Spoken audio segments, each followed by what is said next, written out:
हे सर्वसमर्थ देवा, तुला सर्वांच्याकडे उघडी व सर्व इच्छा माहीत आहेत. तुझपासून काही गुप्त नाही.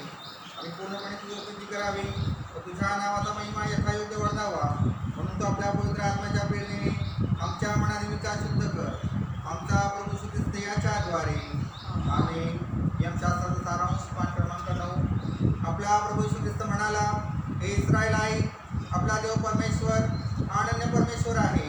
आणि तू आपला देव परमेश्वर याचं संपूर्ण अंतकरणाने, संपूर्ण जीवाने, संपूर्ण मनाने व संपूर्ण शक्तीने प्रीती कर. हीच पहिली मुख्य आज्ञा आहे. हिच्यासारखी दुसरी एक आहे, तू आपल्या शेजाऱ्यावर स्वतःसारखी प्रीती कर. या दुसरी कोणती आज्ञा मोठी नाही. या दोन आज्ञांवर सर्व नियमशास्त्र व संदेशांचे ग्रंथ अवलंबून आहेत. हे प्रभू आम्हाला दया कर आणि आमच्या सर्व आज्ञा आमच्या अंतःकरणात ठेवी, असे आम्ही तुला विनंतो. मंडळीला सूचित करण्यात येत आहे की आज महिन्याचा शेवटचा रविवार आहे आणि आजची उपासना जसे ख्रिस्तोबाचे तरुण संघ हे चालू. मी त्यांना विनंती करतो त्यांनी आजच्या उपासनेचं पुढारीपण करावं.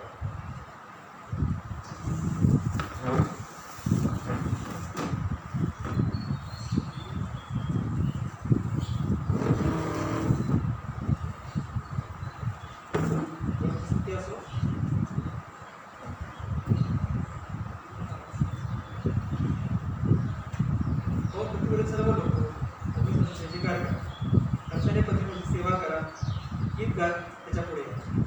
आपण आजच्या भक्तीला सुरुवात करूया. गीत गाऊया. हे गीत आहे ओम जय जयकार जय जयकार.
पुनरुत्थान दिनापूर्वीचा 5वा रविवार यासाठी नेमलेली 6 प्रार्थना.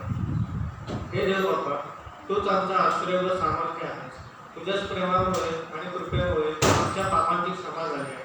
तुझ्या पवित्र आज्ञांचे पालन करण्याआड सृष्टीतील कोणतीही व्यक्ती अथवा वस्तू येऊ नये म्हणून तू आम्हाला तुझ्या प्रेमाने सावरून कर. तुझ्यासह व पवित्र आत्म्यासह असणारा व सर्व काळ राज्य करणारा एकमेव देव आमचा प्रभू येशू ख्रिस्त याच्याद्वारे. आमेन.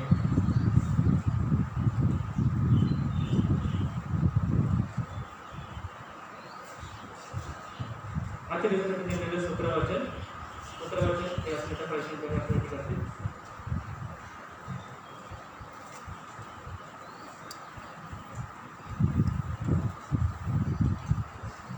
स्तोत्रसंहिता याचा 109 अध्याय 1 ते 5 आणि 21 ते 21 वचनं.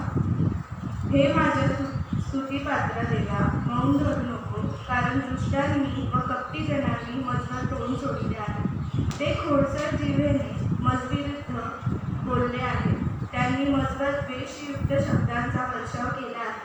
ते माझी विनाकारण झगडले. मी प्रेम करीत असता ते माझा विरोध करीतात. मी तर प्रार्थनेत मग्न असतो. मी केलेल्या बऱ्याच फेड त्यांनी वाईटांनी केली व माझ्या प्रेमाची फेड द्वेषांनी केली. हे परमेश्वरा, हे प्रभू, तू आपल्या नामाकरिता मला वागवून घे. तुझी दया उत्तम आहे म्हणून तू मला सोड. कारण मी दीन व दरिद्री आहे आणि माझे हृदय विव्हळ झाले आहे. उतरल्या सावलीप्रमाणे मी चाललो आहे. मी टोळाप्रमाणे उडविला जात आहे. उपासाने माझे गुडघे लपटत आहे. माझे शरीर लोट होऊन मला शक्ती राहिली नाही. मी लोकात निंदेचा विषय झालो आहे. मला पाहून ते माना हलवितात. हे परमेश्वरा, माझ्या देवा, माझे सहाय्य कर. तू आपल्याला दयेस अनुसरून मला टाक. हे परमेश्वरा, ह्यात तुझा हात आहे. हे तूच केले आहे असे ते जाणे. ते शाप देतात पण तू आशीर्वाद देतोस. ते उठतील तेव्हा लज्जित होतील, परंतु तुझा सेवक हर्षित होईल. माझे विरोधी अपमानाने व्याप्त होतील. झटक्याप्रमाणे ते लज्जा पांघरतील. मी आपल्याला मुखाने परमेश्वराचे बहु उपकार स्मरण करीन. लोकसमाजात त्याला स्तवीन. कारण दरिद्राचा जीव दोषी ठरविणारे ते जे आहेत त्यापासून त्यांचा बचाव करण्यासाठी तो त्याच्या उजव्या हाताकडे उभा असतो. आमेन.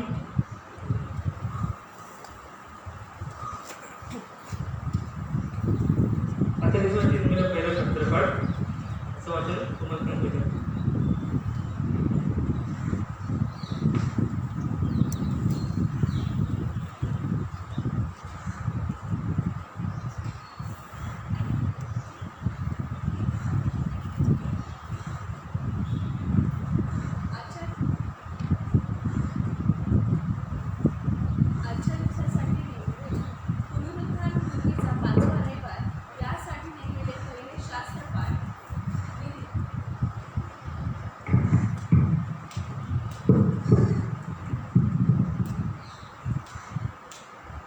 पुनरुत्थानपूर्वीचा 5वा रविवार यासाठी नेमलेले पहिले शास्त्रपाठ निर्गम याचा 3रा अध्याय 1 ते 12 वचने. निर्गम याचा 3रा अध्याय 1 ते 12 वचने. परमेश्वर देवाने उत्पन्न केलेल्या सर्व वनचरणात सर्प फार धूर्त होता.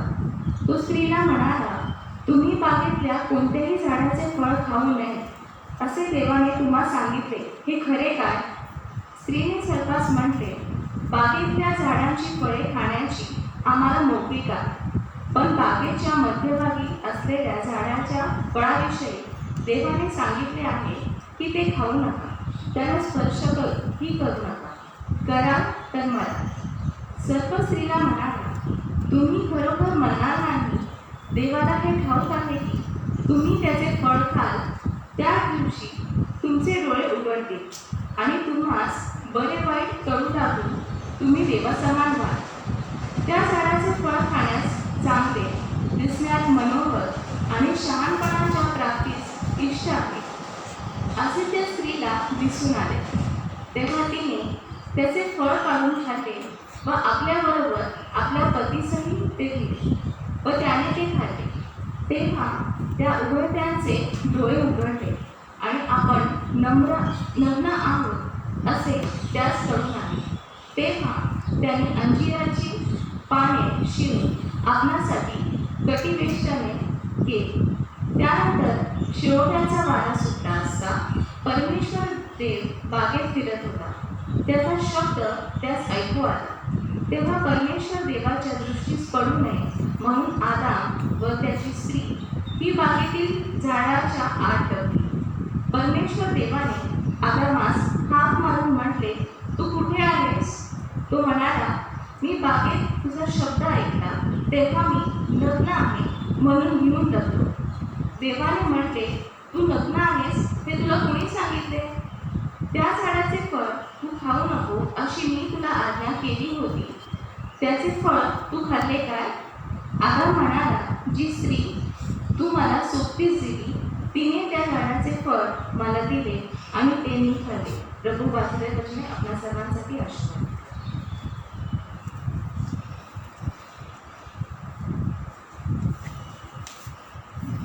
प्रशासनाचं वाचन आपल्यासाठी आहे.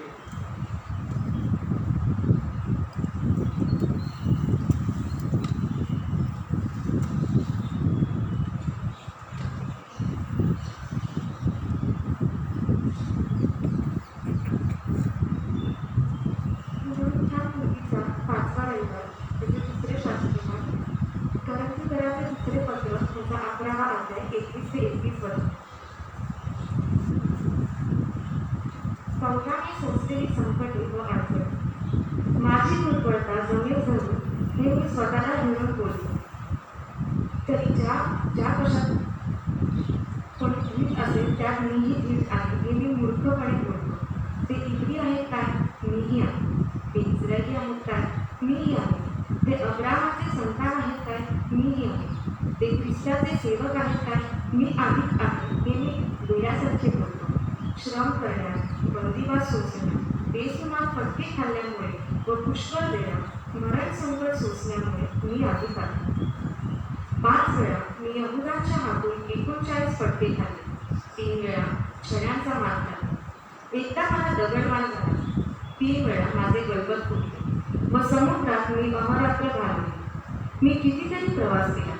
नद्यांवरची संकटे, लुटारूची संकटे, स्वजातीची संकटे, विदेशी लोकांची संकटे, नगरातील संकटे, रानातील संकटे, समुद्रातील संकटे, खोट्या बंधूंची संकटे, श्रम व कष्ट, कितीतरी वेळा केलेले जागरण, भूकतानाचा मान, पुष्कळ वेळा काढलेले उपास, थंडी व उघडे वागडेपणा या सर्वांमुळे मी अधिक आहे.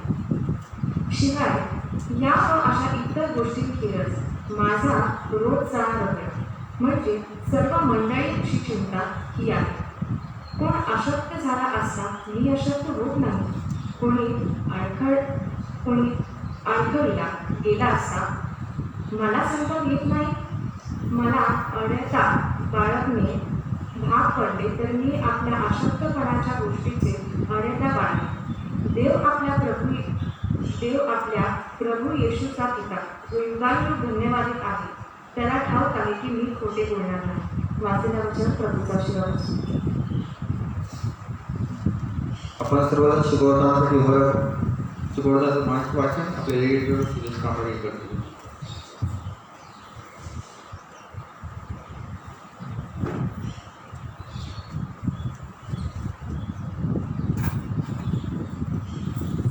पुनरुत्थानापूर्वीचा 5वा रविवार याच प्रकारे नेमण्यात आलेले शुभवर्तमान महापुरुष शुभवर्तमान याचा 8वा अध्याय लिहिण्यात आलेला आहे आणि 70 वचनापासून शुभवर्तनास प्रारंभ होत आहे. ईश्वराला बरोबर. नंतर येशू व त्याचे शिष्य फिलिपाच्या कैसरियाच्या आसपासच्या खेडपाड्यात जावयास निघाले. तेव्हा वाटेत त्याने आपल्या शिष्यांना विचारले, लोक मला कोण म्हणून म्हणतात? त्यांनी त्याला उत्तर दिले, बाप्तिस्मा करणारा योहान, कित्येक एलिया, कित्येक संदेष्टांपैकी एक असे म्हणतात. तेव्हा त्याने त्यास विचारले, पण तुम्ही मला कोण म्हणून म्हणतात. पेत्राने त्याला उत्तर दिले, आपण ख्रिस्त आहात, तेव्हा माझ्याविषयी कोणाला सांगू नका, अशी त्याने त्यांना ताकीद दिली. तो त्यास असे शिक्षण देऊ लागला की मनुष्याच्या पुत्राने पुष्कळ दुःखे भोगावी, वडील मंडळ, मुख्य याजक व शास्त्री यांच्याकडून नाकारले जावे, जीवे मारले जावे आणि त्याने 3 दिवसानंतर पुन्हा उठावे, याचे अगत्य आहे. ही गोष्ट तो उघड बोलत होता तेव्हा पेत्र त्याला बाजूला घेऊन त्याला दटावू लागला.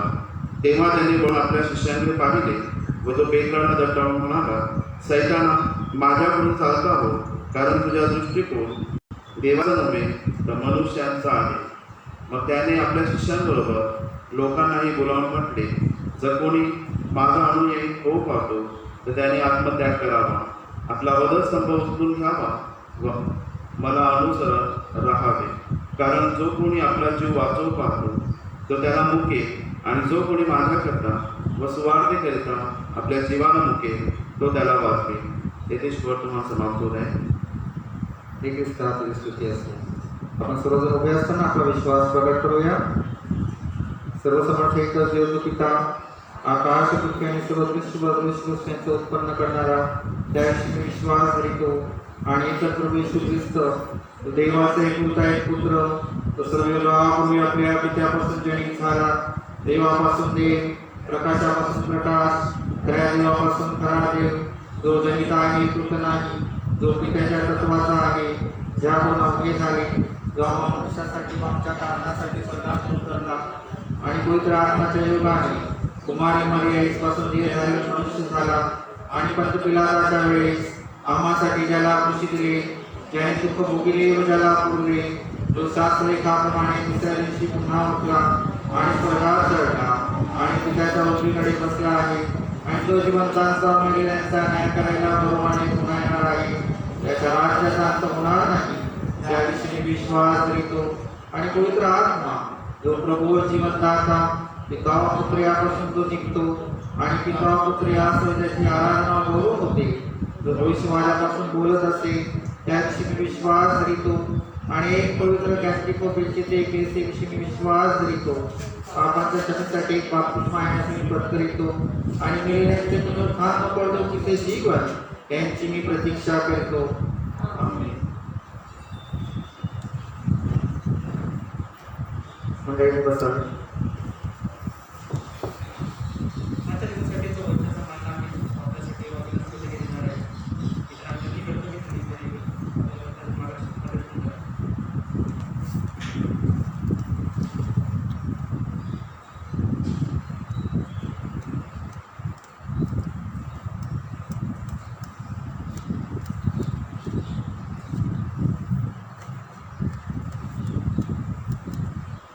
आपण प्रार्थना करूया. तुम्हीच पात्र व्यासाठी जिवंत प्रभू आणि तुला धन्यवाद देतो, तुझी स्तुती करतो, तुला धन्यवाद देतो प्रभू, कारण तू दयेचा सागर आहेस आणि परमेश्वर देवा पण तू आपल्यासोबत असणारा आहे. कारण तुझे उपकार मागतो प्रभू, या ठिकाणी स्थिती त्यामुळे तुझ्या मनापासून मागतो हे दोघं प्रत्येकाने आम्ही तुझ्या हाताने समर्पित करतो. जीवन परमेश्वर देवाला तुझं वचन ऐकायला प्रत्येकाचे प्राप्त करण्याची तयारी केली, त्यामुळे तुझी उपकार करतो. ऐकणारे काम आणि समजणारं म्हणून प्रत्येकाला दिलंच, त्याला तुझी उपकार करतो. सर्व आदर देवाकडे आठवणी समजवलं ही जागा जगामध्ये कोणत्या शिवानी केलेली आहे तुझे उपकार सर्वांना आम्ही प्रभू येशूच्या नावात करत आहोत. इस्लामची विनंती त्याने काय येशूच्या नावात करतो म्हणून तू आई.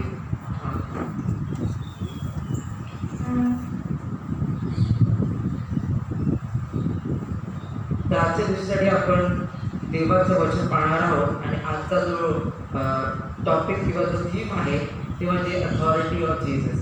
प्रभू येशू ख्रिस्ताचा जो अधिकार आहे त्याबद्दल आज आपण थोडक्यात पाहणार आहोत आणि त्याचा मी 4 पार्ट्समध्ये डिवाइड केलेला आहे.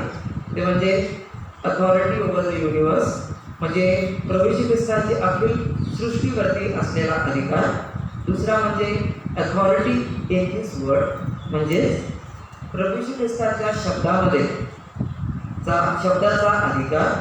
तिसरं जे आहे तो अथॉरिटी टू सप्रेस ट्युमल्टियस नेचर, म्हणजे प्रभू श्री ख्रिस्ताचा जो खगोळ निसर्ग आहे त्याला शांत करण्याचा किंवा त्याला थांबवण्याचा जो अधिकार आहे नेचरवरती, त्याबद्दल आपण पाहणार आहोत. आणि फोर्थ जे आहे अथॉरिटी टू सप्रेस ट्युमल्टियस पीपल, म्हणजे ज्याप्रमाणे खवळलेला निसर्ग आपण म्हणतो तसेच माणसं देखील असतात, मग त्यावर देखील त्यांना शांत करण्याचा किंवा त्यांना थांबवण्याचा प्रभू येशू ख्रिस्ताचा अधिकार. आणि पाचवं म्हणजे जे आहे authority to give or take life, प्रभू येशू ख्रिस्ताचा जीवन देण्याचा व घेण्याचा अधिकार. तर आपण या गोष्टीला एक एक करून पाहणार आहोत. जे सगळ्यात अगोदरचं जे आहे ते म्हणजे अथॉरिटी ओव्हर युनिवर्स.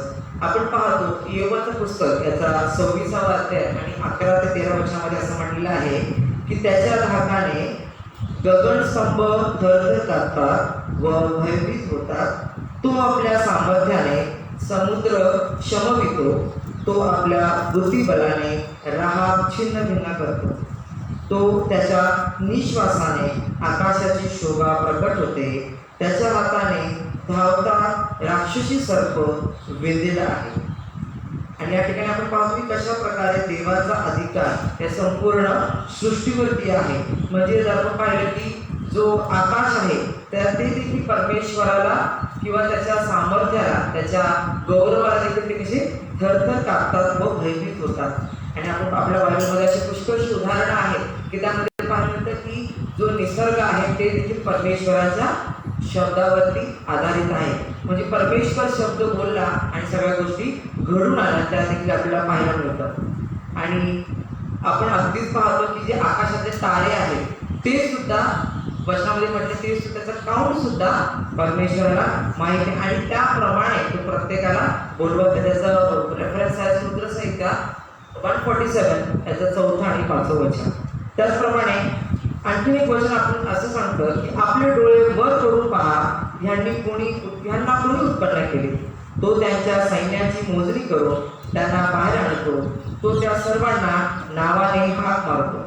यशायाचा ग्रंथ याचा 40वा अध्याय आणि 26व्या वचनामध्ये आपल्याला पाहायला मिळतं की तो प्रत्येकाला नावाने हाक मारतो. म्हणजे त्याला प्रत्येकाचा काउंट आणि प्रत्येकाचे नाव देखील माहिती आहे. या सगळ्या वचनामध्ये जे आपण ऐकले त्यावरून सिद्ध होते की येशू ख्रिस्ताला संपूर्ण सृष्टीवरती अधिकार आहे. परमेश्वराने तो अधिकार प्रभू येशू ख्रिस्ताला दिलेला आहे. कारण की नेहमी सांगत असतो की प्रभू येशू ख्रिस्त हा अतिशय देवाचा प्रिय पुत्र, आणि जर स्वर्गामध्ये कुठली गोष्ट जर जास्त प्रेशियस अनमोल असेल तर ती म्हणजे प्रभू येशू ख्रिस्त. आणि त्यामुळे परमेश्वराने तुमच्या आणि माझ्यासाठी त्या मूल्यवान प्रभू येशू ख्रिस्ताला आपल्यासाठी त्यांनी या पृथ्वीवरती पाठवलं होतं. आणि त्यामुळे प्रभू येशू ख्रिस्ताला ते सर्व अधिकार जे पित्याचे आहेत ते सर्व अधिकार परमेश्वराने कोणाला दिलेला आहे? प्रभू येशू ख्रिस्ताला दिलेला आहे. आणि म्हणून कोणताच तारा देखील खाली पडणार नाही. हे परमेश्वराच्या आज्ञेशिवाय तारा देखील खाली पडत नाही. हे परमेश्वराचा अधिकार आहे. त्याच्या मर्जी बगैर झाडाचं पान देखील हलत नाही. हे त्याची योजना संपूर्ण सृष्टीचं निर्माण त्या प्रकारे केलेली आहे. आणि म्हणून त्याच्या मर्जी बगैर आपल्या जीवनामध्ये काहीही कोणतीच गोष्ट चांगली असो किंवा वाईट असो ती घडू शकत नाही. अर्थातच परमेश्वर कधीच वाईट करत नाही, पण तो चांगलं करतो. आणि म्हणूनच आपल्या जीवनामध्ये जे काही गोष्टी होत असतात ते सर्व परमेश्वराच्या मर्जीनेच, त्याच्या योजने अंतर्गतच होत असतात. म्हणून आपण प्रत्येक प्रसंगी वचनामध्ये म्हटले ना, सर्वदा प्रभूमध्ये आनंद करा. आणि म्हणून कुठल्याही सिच्युएशनमध्ये आपण असलो, कुठल्याही प्रसंगी आपण असलो, मग तो आनंदाचा क्षण असो, दुःखाचा क्षण असो, आपण त्या प्रत्येक सिच्युएशनमध्ये आपण आनंद केला पाहिजे, उल्हास केला पाहिजे, परमेश्वराला गौरव केला पाहिजे. कारण की प्रत्येक सिच्युएशन ही प्रभूकडून जर आहे. जर आनंद, आपण आनंदाच्या वेळेस परमेश्वराला आपण धन्यवाद देतो, उपासना करतो, पण ते फार करतो. आणि दुःखामध्ये आपण जास्त देवाचा धावा करतो. कारण आनंदाच्या क्षणामध्ये आपण त्या आनंदामध्ये एवढं इन्व्हॉल्व होऊन जातो की आपण परमेश्वराची उपासना करणं कदाचित विसरून जातो.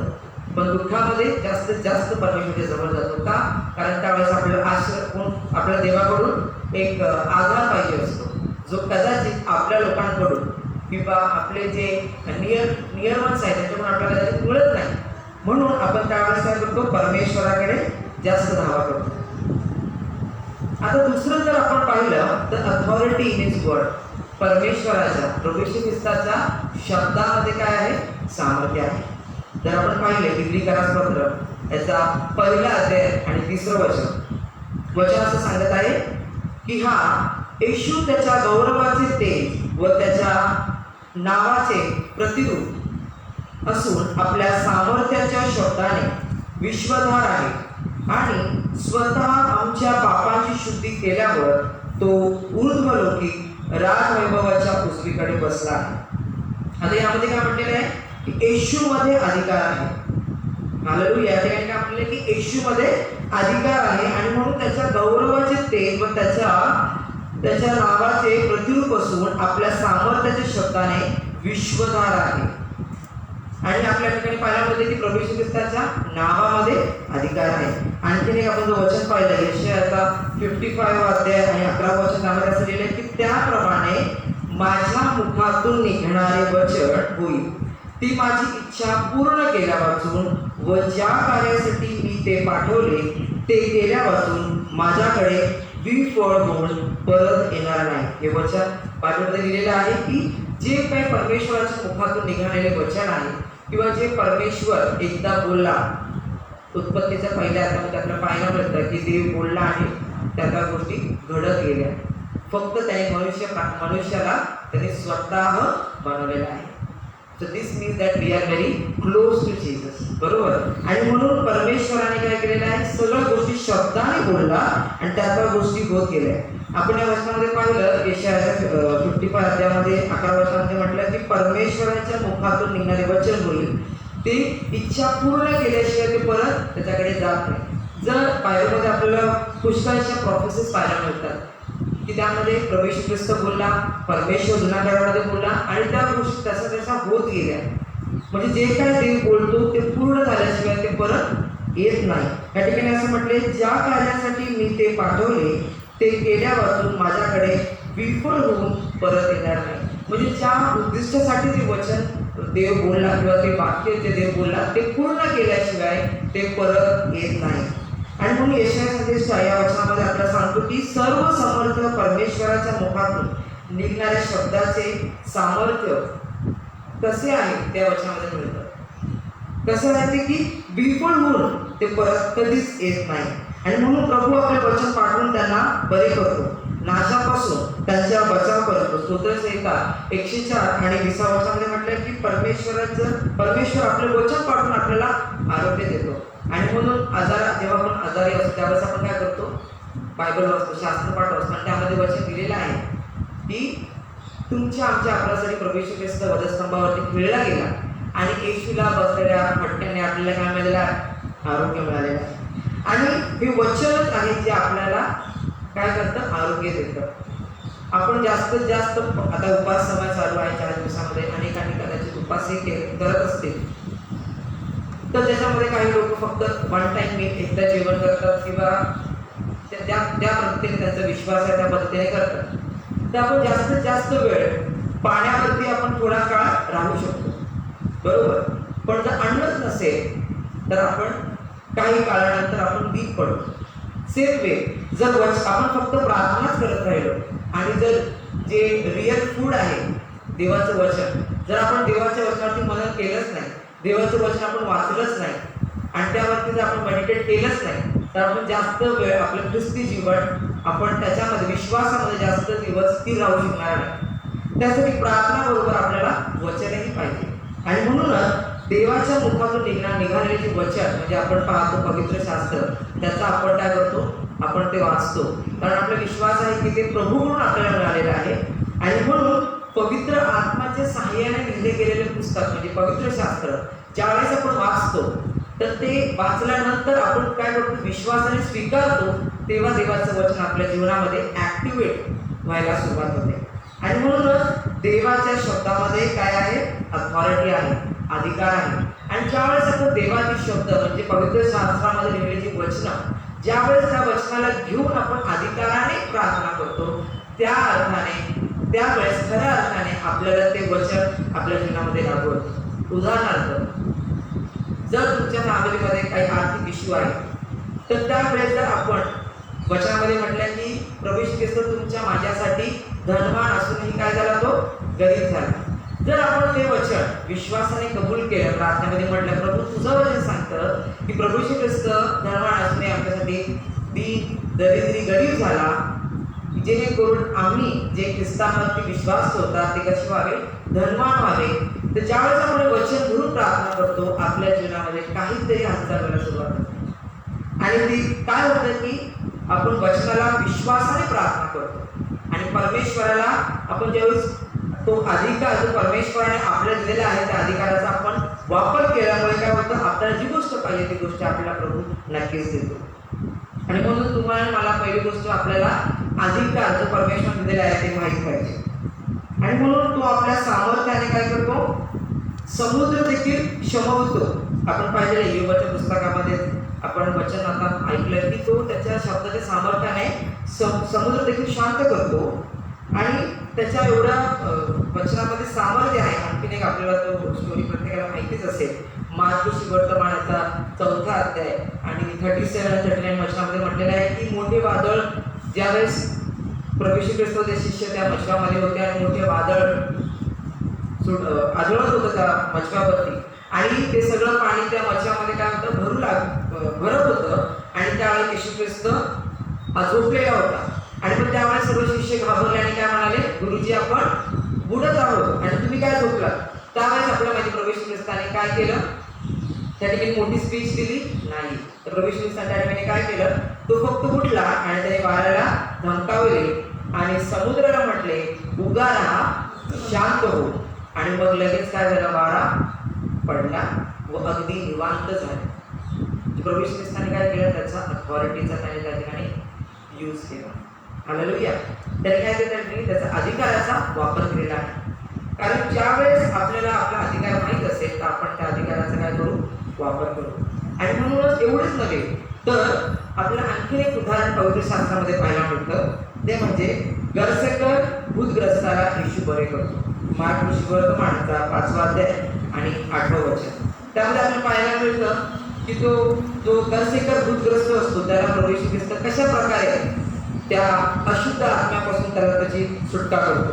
आणि त्यावेळेस जर तुम्ही बारकाईने वाचलं त्या ठिकाणी पाहायला मिळतं की तो भूतग्रस्त असतो, तो ओरडून काय म्हणतो, हे येशू परात्पर देवाच्या पुत्रा, तू आम्हामध्ये का पडतोस, मी तुला देवाची शपथ घालतो, मला छळू नकोस. म्हणजे त्या भूतग्रस्ताला देखील माहिती आहे की येशू मध्ये सामर्थ्य आहे. म्हणजे येशू ख्रिस्त जर त्याला म्हणाला की तू इथून निघून जा, ह्याला सोड, तर त्याला जावं लागेल. का? कारण की येशू ख्रिस्ताच्या शब्दामध्ये काय आहे, सामर्थ्य आहे. ज्यावेळेस येशू ख्रिस्त बोलला तर त्याला तिकडनं जावं लागेल हे त्याला त्या भूतग्रस्ताला देखील माहिती होतं. सैतान देखील प्रभू येशू ख्रिस्ताच्या शब्दाला, त्याच्या कमांडला घाबरतात. आणि म्हणूनच आपण हे अथॉरिटी आपल्या जीवनामध्ये उपयोग केली पाहिजे. कुठल्याही आपल्या प्रसंगी आपण कुठल्याही सिच्युएशनमध्ये आपण फॉर एक्झाम्पल कुठलंही संकट आलं तर त्यावेळेस जर आपण येशू ख्रिस्ताच्या नावामध्ये जर त्या सैतानाला अंकुरून लावलं तर त्याला आपल्या त्या सिच्युएशनचा ताबा सोडावाच लागेल. का? कारण की आपण अधिकाराने येशूच्या नावामध्ये त्याला आपण काय करतो, बोलत आहोत किंवा आज्ञा करत आहोत. आणि अशुद्ध आत्म्याला देखील प्रभू येशू ख्रिस्ताने त्याच्या अधिकाराने, शब्दांच्या अधिकाराने घालवलं. जर आपण पाहिलं लूका सुवर्तमानाचा 4था अध्याय 36वं वचन, त्यामध्ये देखील पाहायला मिळतं की कशा प्रकारे प्रभू येशू ख्रिस्ताने अनेक दुष्ट आत्म्यांना त्याच्या शब्दाच्या सामर्थ्याने घालवलं. त्याने काय त्यांना मारलं नाही किंवा इतर काय गोष्टी केल्या नाही, तर फक्त तो काय केलं, प्रभू येशू ख्रिस्ताने काय केलं, फक्त त्यांना आज्ञा दिली. आणि पुढे जर पाहिलं आपण मत्ते 10 आणि 19 वचनामध्ये की येशू बरोबर राहून ते शिष्य देखील तेवढेच वचनामध्ये देवाच्या सामर्थ्यामध्ये वाढत गेले आणि ते देखील पुढे जाऊन चमत्कार केले व त्यांनी देखील अशुद्ध आत्म्यांना घालवलं. म्हणजे प्रभू येशू ख्रिस्ताच्या द्वारे शिष्यांना देखील ते सामर्थ्य प्राप्त झालं. आणि ते हे सगळं कशी करत होते, कारण त्यांना त्याची अथॉरिटी कळाली होती, कारण त्यांना त्यांचा अधिकार माहिती होता. आणि प्रभू येशू ख्रिस्ताच्या नावामध्ये, कारण त्याच्या शब्दामध्ये सामर्थ्य आहे. आणि म्हणून ते काय करायचे, पवित्र शास्त्राच्या वचनाचा आधार घेऊन ते त्या सैतानाला काय करायचे, धमकवायचे. आणि तो अशुद्ध आत्मा त्या क्षणी निघून जात असे. आता आपण जे नेक्स्ट अथॉरिटी जे आहोत ते बघणार आहोत, ते म्हणजे की जो खवळला निसर्ग त्यावर देखील आपल्याला प्रभू येशू ख्रिस्ताने अधिकार दिला आहे, कारण जे येशू ख्रिस्ताचं आहे ते सर्व आपलं आहे, कारण आपण त्याचे मुले आहोत. आणि मग योगाचं पुस्तक याचा 9वा अध्याय आणि 8व्या वचनामध्ये आपण पाहायला मिळतं की तोच आकाशमंडळ विस्तारितो, तो समुद्राच्या पर्वतप्राय लहरीवरून चालतो, की तोच परमेश्वर आहे ज्याने संपूर्ण आकाश हे निर्माण केलं, पृथ्वी ही निर्माण केली. आणि तोच प्रभू येशू ख्रिस्त जो त्या पाण्यावर चालला. आपल्याला ते प्रत्येकाला माहिती आहे. प्रभू येशू ख्रिस्त आतापर्यंत रेकॉर्ड आहे की फक्त प्रभू येशू ख्रिस्त हा पाण्यावरती चालला. अनेकांनी दावे केले होते, पण प्रभू येशू ख्रिस्त हाच केवळ आहे जो पाण्यावरती चालला. कारण की वचनामध्ये म्हटले की त्याला सर्व निसर्गावरती त्याचा अधिकार आहे. आणि म्हणून मत्ती सुविशेषाचा 4 अध्याय आणि 25 आणि 26 वचनामध्ये म्हटलं की येशूला पाण्यावर चालताना पाहिले तेव्हा शिष्य काय झाले, जेव्हा शिष्याने पाहिलं तेव्हा शिष्य घाबरले की हा कोण आहे त्या पाण्यावरून चालत. नक्कीच हा कोण असणार आहे, भूत असणार आहे. पण त्यावेळेस आपल्याला माहिती आहे प्रभू येशू ख्रिस्ताने काय केलं. अशा प्रकारे आपण देखील आपल्या जीवनामध्ये पुष्कळ वेळा ज्यावेळेस संकट येतात, एमर्जन्सी सिच्युएशन येते, त्यावेळेस आपण घाबरून जातो आणि एवढं घाबरतो की त्यावेळेस आपण पुढे काय होईल याचा विचार करतो, पण प्रार्थना नाही करत किंवा आपल्याला देवाने दिलेले जे अधिकार आहे किंवा प्रभू येशू ख्रिस्ताने दिलेले जे अधिकार आहे त्याचा आपण वापर न करता आपण त्या सिच्युएशन मध्ये काय करतो, पॅनिक होतो आणि आता पुढे काय होईल त्याचा आपण विचार करत असतो. तसं शिष्याने पण केलं, पण त्यावेळेस प्रभू येशू त्यांच्या सोबत होता. पण आज देखील जरी प्रभू येशू ख्रिस्त फिजिकल रेल्म मध्ये आपल्याबरोबर नाही, पण आत्मिक रेल्म मध्ये किंवा आत्मिक जगाच्या द्वारे आत्मिकदृष्ट्या प्रभू येशू ख्रिस्त आपल्यासोबत आहे, त्याचा आत्मा आपल्यासोबत आहे. आणि म्हणून प्रत्येक सिच्युएशन मध्ये जर आपण त्याला हाक मारली तर नक्कीच तो आपल्या हातीला धावून येणारा परमेश्वर आहे. आणि म्हणून तो आपल्या प्रत्येक संकटामध्ये, प्रत्येक अडचणीमध्ये तो आपली ढाल म्हणून आपल्यासाठी उभा असतो, आपली काळजी घेण्यासाठी. विशेषतः आता कोविडच्या याच्यामध्ये आपण आहोत, जवळ 1 वर्ष होत आले, आणि त्यावेळेस पण आपण बरोबर धन्यवाद दिला पाहिजे परमेश्वराला की आपण सर्व सुरक्षित या ठिकाणी बसून देवाचं वचन ऐकत आहोत. नाहीतर काही दिवसापूर्वी कसं होतं, आपण सगळे आपल्या घरामध्ये बंद होतो आणि देवाचं वचन झूम किंवा इतर मीडियाच्या द्वारे आपण ऐकत होतो. पण खरोखर प्रभूला आपण धन्यवाद दिला पाहिजे की त्याने आपल्यासाठी ही वेळ दिलेली आहे की आपण देवाचं वचन बसून देवाच्या मंदिरात ऐकत आहोत. आणखीन एक अथॉरिटी म्हणजे की ज्याप्रमाणे वादळाला परमेश्वर शांत करतो, निसर्गावर देवाचा अधिकार आहे, त्याचप्रमाणे जे मनुष्य वादळासारखे खवळलेले असतात किंवा आपण म्हणतो की थोडे विचित्र असतात, त्यांना देखील कशा प्रकारे परमेश्वर अथॉरिटीने यूज करतो ते आपण पाहूया. राष्ट्राने दंगल का मांडली आहे, लोक व्यर्थ योजना का करीत आहेत, परमेश्वराविरुद्ध व त्याच्या अभिषिक्त विरुद्ध पृथ्वीवर राजे उठले आहेत, सत्ताधीश एकत्र जमून काय करीत आहे. हे स्तोत्र 2 अध्याय आणि पहिल्या दुसऱ्या वचनामध्ये म्हटलेलं आहे. कारण आता आपण शेवटच्या काळामध्ये आहोत, ह्या सगळ्या गोष्टी घडणार आपल्याला माहिती आहे. आणि इनफॅक्ट काही ठिकाणी चालू देखील आहे की देवाच्या अभिषिक्त जे लोक आहेत त्यांच्या विरुद्ध सैतान कशा प्रकारे लोकांच्या माध्यमातून कसा त्रास देत आहे, हे त्याच वेळेस स्तोत्र संहितामध्ये लिहिलं गेलं होतं. आणि पण त्या सगळ्या गोष्टीवरती आपल्याला सांभाळण्यासाठी किंवा त्या गोष्टीतून आपलं सोडून न करता परमेश्वर आपल्या सोबत आहे. प्रभू येशू ख्रिस्ताने आपल्याला ते अधिकार दिलेला आहे की त्याही सिच्युएशन मध्ये आपण कशा प्रकारे धीराने त्या गोष्टीचा आपण सामना केला पाहिजे. कारण आपण कृपेच्या काळामध्ये आहोत, जगाच्या शेवटाच्या आपण आणखी जवळ जात आहोत, पण आपल्याला माहीत असलं पाहिजे की प्रभू येशू ख्रिस्त आपल्या सोबत आहे. आणि अशा वेळेस आपण घाबरून न जाता तर जास्तीत जास्त आपण देवाच्या वचनावरती विश्वास ठेवला पाहिजे, देवाने दिलेल्या अधिकारावरती आपण विश्वास ठेवला पाहिजे. आणि जे आता अधिकार आपण पाहिलेले आहेत की प्रभू येशू ख्रिस्ताचे जे अधिकार आहेत ते सर्व अधिकार जर आपण यूज केला तर आपण नक्कीच प्रत्येक गोष्टीवरती मात करू शकतो. आणि तो लास्ट अधिकार तो म्हणजे की परमेश्वराकडे प्रभू येशू ख्रिस्ताकडे जीवन देण्याचा आणि घेण्याचा अधिकार आहे. युवांशी वर्तमानाचा 10वा अध्याय आणि 17 आणि 18 वर्षामध्ये म्हटलेलं आहे की मी आपला प्राण परत घेण्याकरता देतो, म्हणून पिता माझ्यावर प्रीती करतो. कोणी तो माझ्यापासून घेत नाही तर तो होऊनच तो देतो. मला तो परत देण्याचा अधिकार आहे व तो परत घेण्याचाही अधिकार आहे. जर परमेश्वर एखाद्याला जीवन देतो तर तो जीवन घेण्याचा देखील अधिकार आहे. आणि म्हणून प्रभू येशू ख्रिस्ताकडे अधिकार आहे की जर तू एखाद्याला त्या नरकामध्ये ढकलू शकतो तर त्या एखाद्याला त्या नरकातून बाहेर देखील काढू शकतो. हालेलुया. जर एक मनुष्य पण पापामध्ये असेल तर प्रभू येशू ख्रिस्तामध्ये तो अधिकार आहे जो प्रभू येशू ख्रिस्ताच्या द्वारे आपल्याला मिळालेला आहे की तो त्या नरकापासून त्या पापाच्या खाचेतून तो आपल्याला परत बाहेर काढू शकतो. कारण देवाचा मूळ स्वभाव आहे प्रेम करणं. आणि म्हणून तो आपल्याला प्रत्येक त्या घाणीतून देखील परमेश्वराने आपल्याला बाहेर काढलेला आहे. आपल्या प्रत्येकाला माहितीच आहे की आपण 2020 वर्षापूर्वी आपण कसे होतो, पापामध्ये होतो. ख्रिस्त कोण होता ठाऊक नव्हता, पण आपल्यासाठी त्या प्रभू येशू ख्रिस्ताने त्या वधस्तंभावरती काय दिलेलं आहे, प्राण दिलेला आहे. आणि त्यामुळे आपल्याला जे काही ख्रिस्ताचं आहे ते सर्व आपलं झालेलं आहे.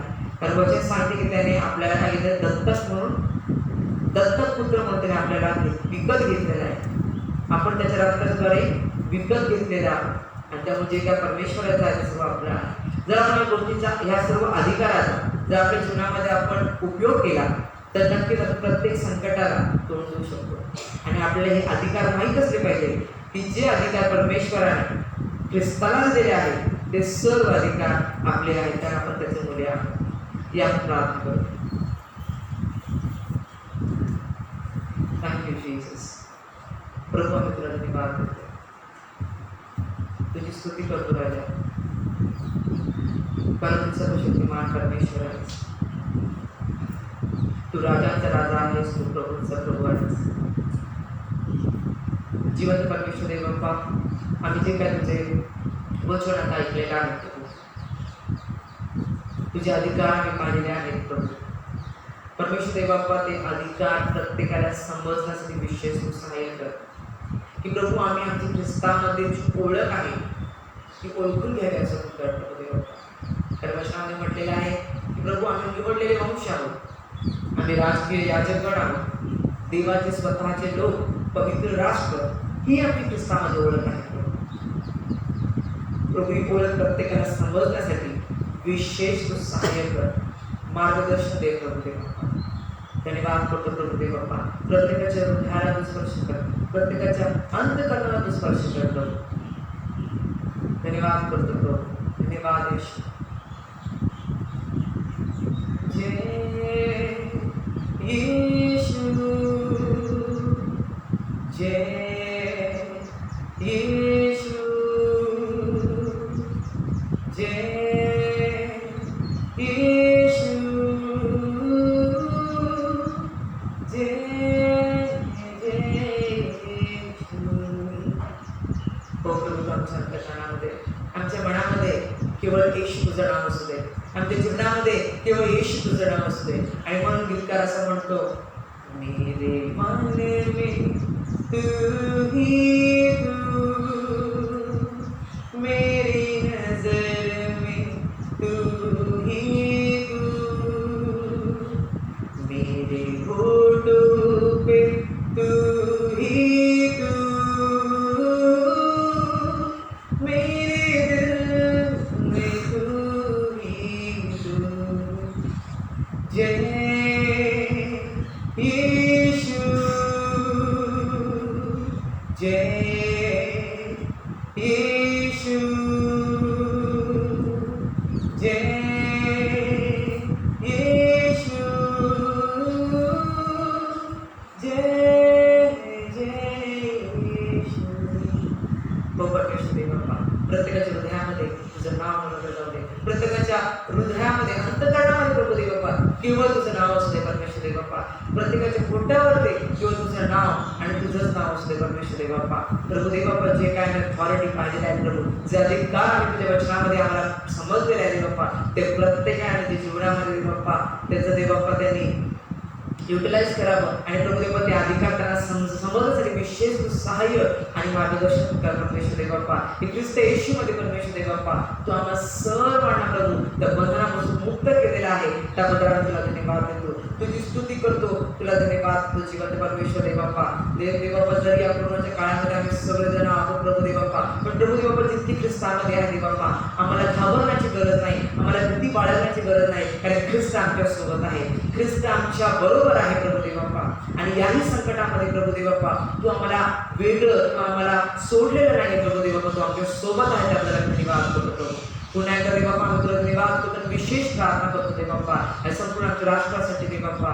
तुला जे काय कोरोना या गोष्टीमुळे कोरोनाच्या या आजारामुळे प्रभू देव बाप्पा जे काही भीतीदायक वातावरण आहे, जे काही केसेस देव बाप्पा वाढत आहे प्रभू, पण प्रभू देव बाप्पा आज आम्ही प्रार्थना करतो पवित्र मंदिरामध्ये प्रभू विश्वासाने तू दिलेल्या अधिकाराने आम्ही प्रार्थना करतो देव बाप्पा की प्रत्येक या कोरोना व्हायरसवर देव बाप्पा आमच्या ख्रिस्ताने 2020 वर्षापूर्वी विजय प्राप्त करून दिलेला आहे देव बाप्पा.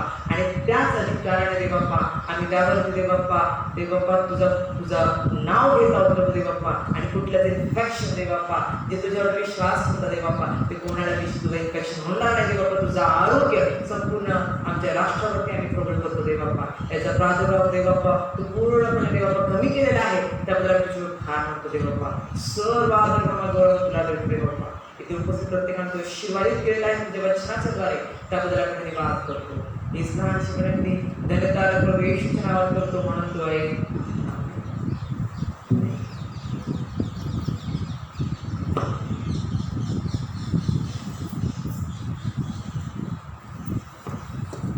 आपण आपली अर्पणे साजरे करूया आणि गीत ऐकूया. पहले सारे बातों से शुद्ध करते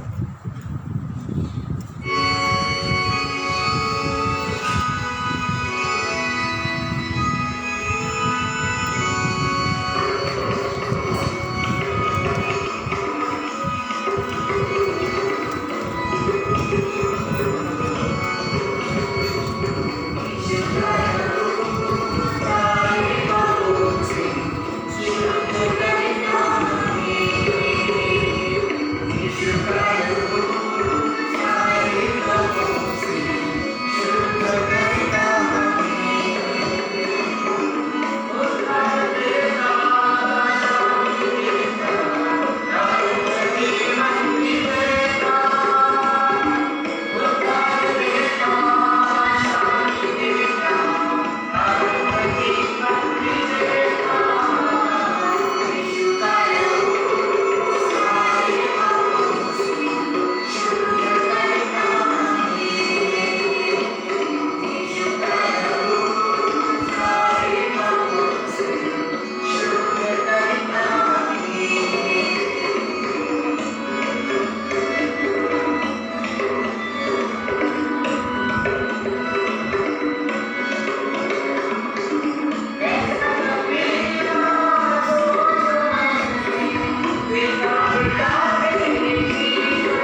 हे जगाचा निर्माण करत्या पवित्र दृष्टी निरंतर आराधना करितात. सर्व काही मुळापासून प्राप्त होते. तुझ्यापासून प्राप्त झालेली तुला देत आहोत. ही निरंतरपणे ती तुझ्या पवित्र मेलाला सादर करीत आहोत. त्या सहित आम्ही आपल्याला अर्पून तुझ्या सेवेकरता तुझ प्रताप ईश्वराला सादर करतो. त्यांचा तू स्वीकार कर असे आम्ही तुला नम्रपणे विनंतो. येशू ख्रिस्तांचा प्रभू याच्याद्वारे आमेन.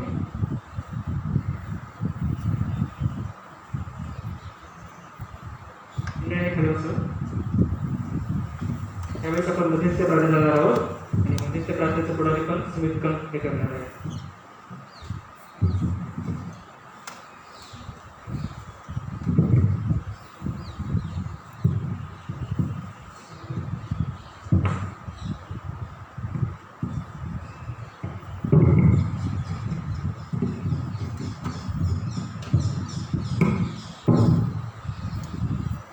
ख्रिस्ताच्या सार्वत्रिक एकविसेकरिता व सर्व मानवाकरिता त्यांच्या गरजानुसार आपण प्रार्थना करतो. हे सर्व सामर्थ्य व सदैव जिवंत ईश्वरा, आम्ही सर्व मानवासाठी प्रार्थना, विनंत्या व उपकारस्तुती करावी असे तू आम्हास आपल्या पवित्र प्रेषितांकडून शिकविले आहे. तुझ्या देवी प्रतापशाली ईश्वरास आम्ही नम्रतेने विनवितो की तू परमदयाने या आमच्या प्रार्थना मान्य कर व सर्व सार्वत्रिक एकविसीय सर्वदा सत्य, ऐक्य व एकमत यांच्या आत्म्याने प्रेरित कर. जे तुझे पवित्र नाम पत्कारतात त्या सर्वांना तुझ्या पवित्र वचनाचा सत्यार्थ विषयी एकमताचे असून एकीने व देवी प्रेमाने राहावे असे तू कर. हे स्वर्गीय बापा, सर्व बिशप, प्रीस्ट व डिकन यांनी आणि विशेष करून तुझे सेवक आमचे मॉडरेटर PC सिंग, आमचे बिशप राईट रेव्हरंड डॉक्टर प्रकाश पाटोळे आणि चर्चचे आचार्य रेव्हरंड डॉक्टर सुनील आवळे यांनी आपल्या आचरणाने व तत्वनिष्ठेने तुझे खरे व जीवनदायी वचन प्रकट करावे म्हणून त्यास अनुग्रह दे.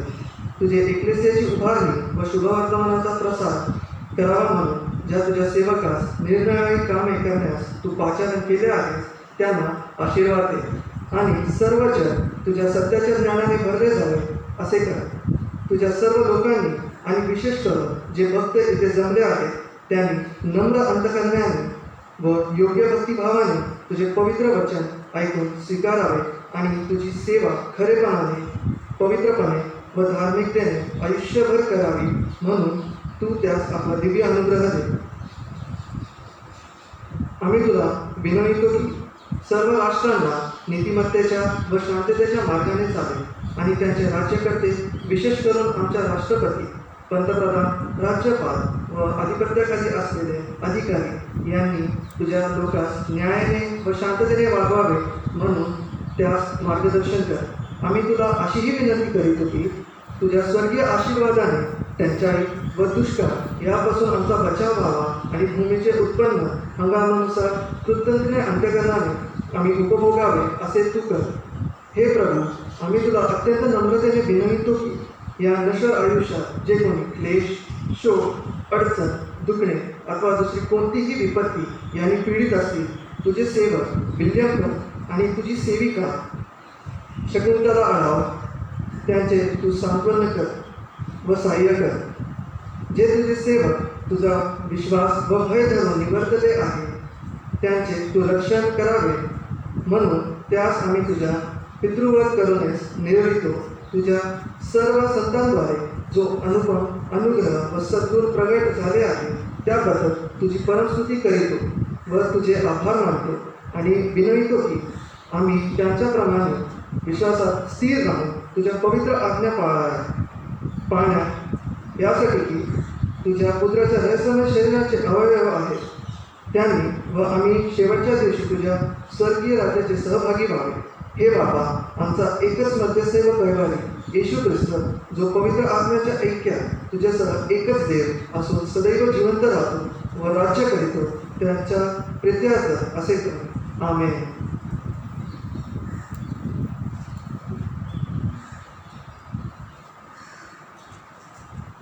आपण प्रार्थना करूया. पवित्र स्नेह देव आमच्या आभार मानतो पित्या. पित्या हा आयुष संडेचा आमच्या तरुणांसाठी दिलास म्हणून आभार मानतो पित्या. मग प्रत्येकाला संधी दिलीच म्हणून आभार मानतो पित्या. मग सर्वांना आपा वचन वाचण्यासाठी, गाणी गाण्यासाठी, तुझं वचन सांगण्यासाठी आणि सर्व कामाच्या मधून सांगितलं किंवा समजून म्हणतो पित्या. पित्या असंच तू आम्हाला आमच्या युथला तेव्हा तुझ्या ज्ञानात वाढवत जा पित्या. आणि त्या वचनाचं आणखी प्रकटीत आम्हाला होते पित्या. मी विश्वास ठेवतो की आणखी युथ आमच्या युथमध्ये ॲड होत राहतील पित्या आणि जो नावाचं गौरव आम्ही करूया पित्या. सर्व परिस्थितीमध्ये आणि सर्व बाबतीत तू मदत करतोस तुमच्या म्हणतो पित्या. सर्व महान करत येतो पित्या. लहानची विनंती ईश्वरी संत मागतो म्हणून तो आहे. आम्ही बाळासाहेबांच्या निपात्र ठेवण्याचे आभार मानतो की त्यांनी आम्हाला ही संधी दिली. पुढील सूचना आपले आपल्या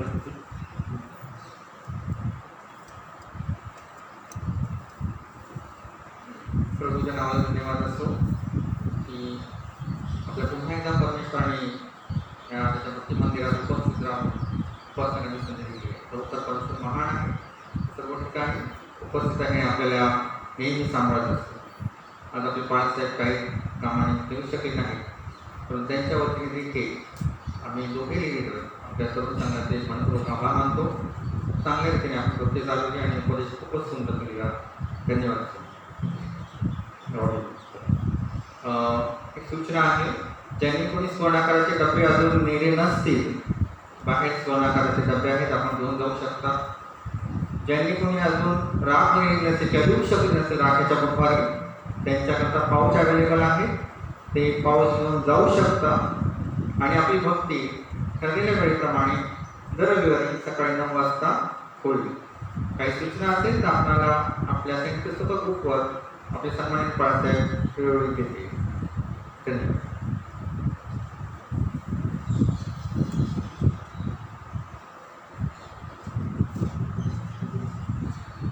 आपण आता सर्व उभ्यावर थोडी प्रार्थना. हे आमच्या स्वर्गातील बाबा, तुझे नाव पूर्ण मानले जाऊ, तुझे राज्य तुझ्या इच्छेप्रमाणे आमची रक्षका करणार आणि आपल्या आपल्याला क्षमा करतो, तसेच आमच्या प्रदेशाची क्षमा कर आणि आम्हाला सुरक्षित नको कारण आपल्या फक्त सोडू, कारण की राज्य सामर्थ्य आणि गौरव ही सर्व काळात केली जाते. आपण सर्वजण घेऊन सुवर्ण जीवन घेतो.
सर्वांना सूचना आहे की कोणी एकमेकांना हस्तांदोलन करू नये. त्याचप्रमाणे या ठिकाणी आपली भक्ती संपलेली आहे. ख्रिस्ताच्या नावात सर्वांना सलाम.